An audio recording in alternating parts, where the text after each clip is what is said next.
everyone. Welcome to another episode of the Cubica AMF Tech Tip Podcast. This is the weekly podcast where we take you on a journey through the fascinating world of bowling technology and beyond. As always, I'm your host, Orly, and I have a very special guest back with me today. I'm very excited. It's almost been a year since he's been on the show. I think that means I need to get you on a little bit more often. But we have, from CDE Software, we have Lance Rasmussen. Lance, welcome to the show. Thanks for having me. Glad to be back. Yeah, and Lance is, we know leagues are coming up here and the questions are starting to come through, people getting ready for their season. So I'm like, who else can we have on besides Lance? Nobody. So we have Lance back. So Lance, you want to let everyone know what you do with CDE Software? That's a tongue twister. Well, again, my name's Lance, and I've been a part of CDE Software now for over 30 years. I'm the president.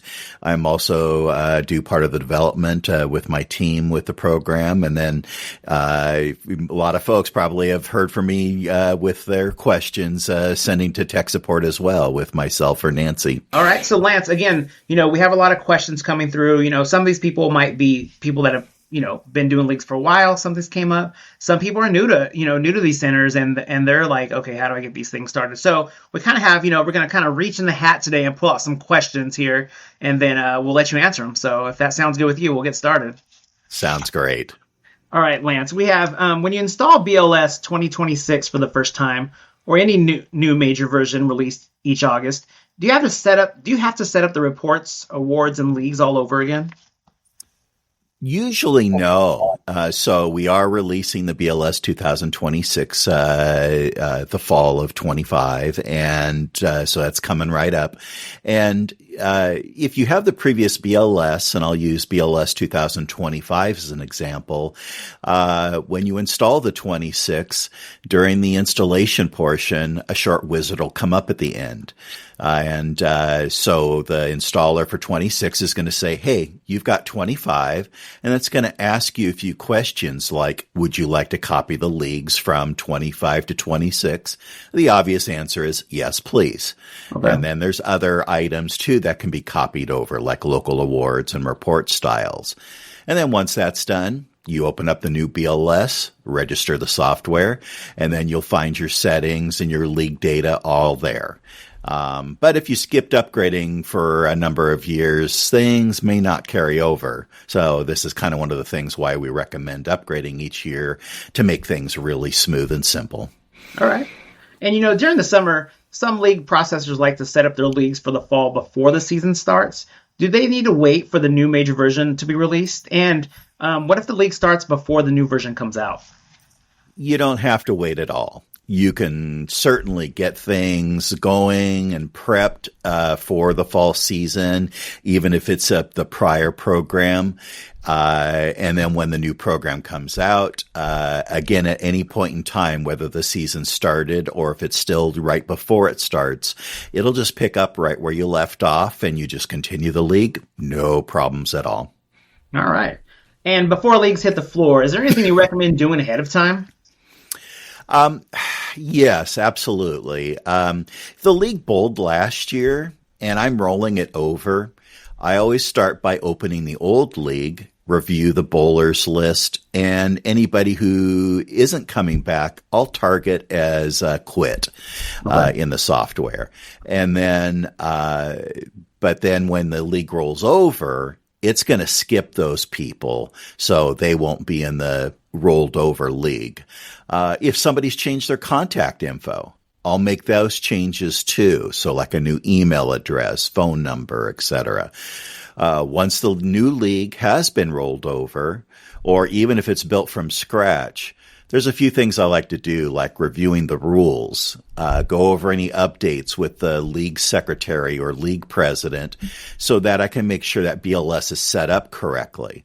I mean, I always hear of the horror stories of leagues blaming the league processor at a center for having the incorrect results when it was due to the league, just simply not telling the league processor, oh, by the way, we raised the base on the league handicap, or there was a point change rule.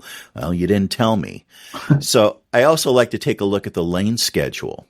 I'll reload the lane assignments, check for position rounds, make sure any skipped weeks or holidays are marked or removed. And then I'll also like to double check the number of teams. If it's changed, I'll adjust that in utilities. I'll reorder teams. If the whoever was team 1 is now team 5 this year, I'll make that change. And then I'll update the team names because that sometimes changes every year as well too. Finally, I kind of like to print out the roster sheet report, and that includes the team's bowler information as entered into BLS. So I'll give that printout to the team captains so that the bowlers on that team can review the information. So maybe that's where a bowler would say, oh yeah, I have a new email address. So they can mark that on the report. And then when that goes back to the desk, the league processor can then update that bowler information so that it's all there, ready to go. So the season gets moving nice and smooth. Perfect. Those are some great tips. All right, I got one more for you. How do I handle the first week of league between BLS and Conquer X? Well, there's a couple ways to go depending on how prepared you are. And let's be honest, we always know that the first week of league is not the most calm and quiet, right? Yeah. It can get pretty hectic. So if you've done your homework and entered all of the team information and bowler information into BLS ahead of time, awesome. Even if it's just the names, the addresses and phone numbers can come later. But if you have that information, get it into BLS. You would just export the rosters to Conquer X like you would any other week. Then when it's time to bowl, you would floor the league from Conquer. And then after bowling, the scores would get back to BLS. Easy peasy. But again, sometimes that doesn't happen. So in that case, you don't worry about it.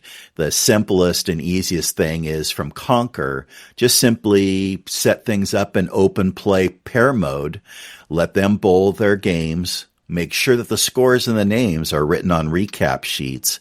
And then when things are done, the league processor can then just manually set up the names and the scores for week 1. And then from that point forward, you're good to go. Awesome. I know this is going to be very helpful for a lot of people, so I'm really glad that you were able to come on today. And listeners, if you're new to the show and you want to share this information with someone, make sure to first of all, subscribe to the podcast. Share this with your employees, your management, your owners, or if you're the owner, share it with your staff. And there's each week we have someone on that's just giving some great information. And I know this week, this one's really going to help a lot of people. So Lance, I appreciate it. I have a feeling I'm going to get some more after I air this show. So stay by the phone because I might be calling you again in a few days to record here. But Lance, I appreciate your time for you coming on today. You betcha. Thank you so much for having me. Yeah, thank you. And everyone, we will talk to everyone else soon. Thank you. Bye-bye.